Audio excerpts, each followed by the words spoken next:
Bonjour Frédéric Couteau. Bonjour Xavier, bonjour à tous. À la une de votre revue de presse des journaux africains ce matin, Kabila conserve le pouvoir en RDC. Certes, Joseph Kabila n'a pas été réélu. La Constitution ne lui permettait pas de se représenter. Certes, l'opposant Étienne Tshisekedi lui succède comme chef de l'État, mais à l'issue des législatives, le FCC, le Front commun pour le Congo, la galaxie Kabila déferle sur le palais du peuple, comme le souligne le site d'information congolais Casse-Info. Et au final, c'est bien Joseph Kabila qui continuera de tirer les fils du pouvoir. En effet, point de Casse-Info, les élections législatives ne sont pas seulement en train de consacrer la victoire écrasante du FCC, du Front commun pour le Congo, elles voient également se renforcer à l'Assemblée les membres de la galaxie Kabila, le fameux cercle très fermé autour du chef de l'État.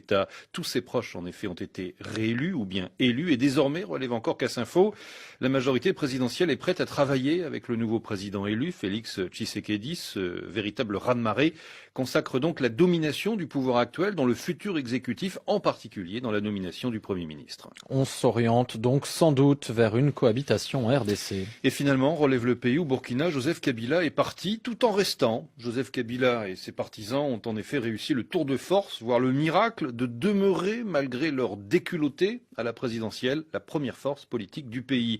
Et le président sortant aura tout fait avec méthode et intelligence pour qu'il en soit ainsi, lance le quotidien Ouagalé. Premièrement, après son renoncement calculé à un troisième mandat, il a mis en scène un dauphin tout en étant conscient que celui-ci manquait d'envergure politique pour faire face à l'opposition. Deuxièmement, Joseph Kabila a fait voter des lois par l'Assemblée nationale qui lui garantissent une impunité et un confort matériel pour l'après-pouvoir. Troisièmement, il a mis en place des institutions dont il est sûr à 100% qu'elles feront, sans plainte ni murmure, son jeu.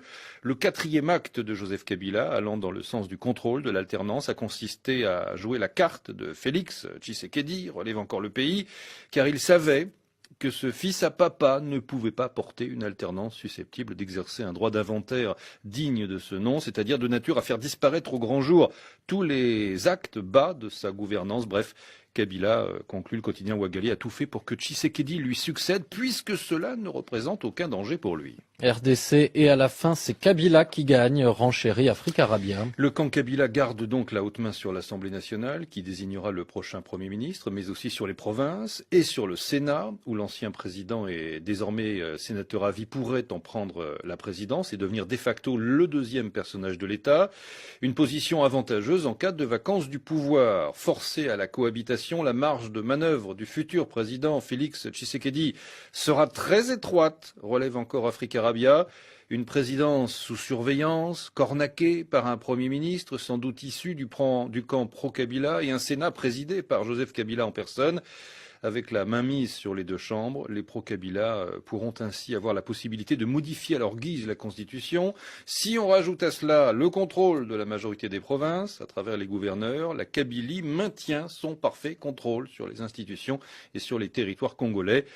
De fait, conclut Africarabia, le président Tshisekedi risque d'être cantonné à un rôle purement honorifique et l'alternance politique tant désirée par les Congolais pourrait bien se transformer en une alternance de façade en demi-teinte. Félix Tshisekedi semble s'être mis dans un deal foireux, conclu aujourd'hui au Burkina. Aujourd'hui, qui s'interroge, pourra-t-il vraiment jouer le Medvedev de la République démocratique du Congo? Acceptera-t-il d'avaler des couleuvres dans ce régime semi-présidentiel, mais en réalité très présidentialiste, sans compter que la déflagration sociale peut venir tout envenimer et plonger sa gouvernance dans un vide intersidéral, à moins qu'il n'ait lui-même échafaudé un autre plan pour sortir gagnant de cet imbroglio. Le recomptage des voix serait une solution, pointe encore aujourd'hui, mais se demande le journal, est-ce que le camp Kabila-Tshisekedi va accepter une telle possibilité de découverte de sa magouille, si magouille il y a eu? Pas certain.